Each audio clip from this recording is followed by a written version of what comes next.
حلال کمانے کے لیے لالچ کر رہا ہے، یہ نقصان دہ بات نہیں ہے۔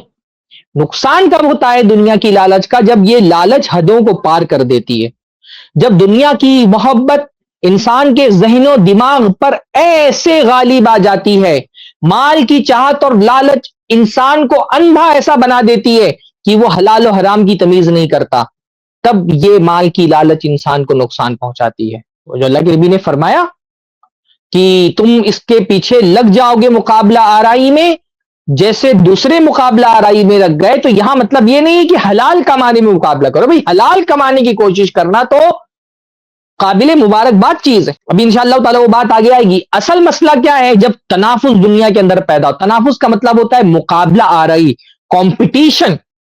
نبی صلی اللہ علیہ وسلم نے فرمایا مجھے تم پر غریبی کا ڈر نہیں ہے کہ تم غریب ہو جاؤ گے میرے بعد، مجھے ڈر یہ ہے کہ دنیا تمہارے لیے کھول دی جائے گی اور تم دنیا کے کمپٹیشن میں لگ جاؤ گے جیسے تم سے پہلے کے لوگ لگے، اور یہ کمپٹیشن جب شروع ہوتا ہے تو بندہ حلال و حرام کی تمیز نہیں کرتا۔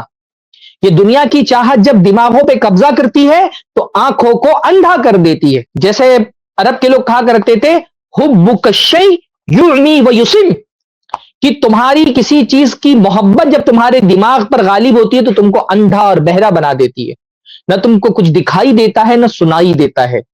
تو جب بندے پر دنیا کی محبت غالب آ جاتی ہے، اس کے دماغ پر قبضہ کر لیتی ہے، تو اس کو کیا نہیں دکھائی دیتا کہ حلال کیا ہے حرام کیا ہے۔ پیسوں کی کھنک انسان کے کانوں کو ایسا بہرا کر دیتی ہے کہ اس کو قرآن کی آیتیں نہیں سنائی دیتی، رسول اللہ کی حدیثیں سنائی نہیں دیتی۔ مال کی محبت جب ذہن و دماغ پر غالب آ جاتی ہے تو انسان حلال و حرام میں تمیز کرنا بھول جاتا ہے، پھر اس کا مزاج ہی بن جاتا ہے پیسہ آئے جیسا بھی آئے۔ یہ خطرناک ہے، یہ وہ چیز ہے جس سے رسول اللہ صلی اللہ علیہ وسلم ڈرتے تھے اپنی امت کے بارے میں کہ ایک زمانہ ایسا آئے گا، بلکہ خود رسول اللہ نے پیشین گوئی فرمائی یاتی علی الناس زمان لا یبالی المرء بما اخذ من المال امن حلال ام من حرام۔ ایک زمانہ لوگوں پر ایسا آئے گا کہ لوگ پرواہ نہیں کریں گے کہ جو مال وہ کما رہے ہیں وہ حلال سے آ رہا ہے یا حرام سے آ رہا ہے۔ یہ پرابلمیٹک ہے، یہ مسئلہ ہے، یہ وہ چیز ہے جس سے رسول اللہ صلی اللہ علیہ وسلم کو ڈر تھا کہ جب دنیا کھول دی جائے گی اور بندہ اس میں تنافس کا شکار ہوگا تو یہ دنیا کی ہرس، یہ دنیا کی لالچ، یہ انسان کے دین کو تباہ و برباد کر کے رکھ دے گی۔ جب تک انسان اپنی ضرورت کے مطابق اپنی چاہت کو رکھتا ہے نا، تب تک مسئلہ نہیں ہوتا ہے۔ اتنی ضرورت ہے تو اتنی چاہت رکھوں کہ میری ضرورت پوری ہو جائے۔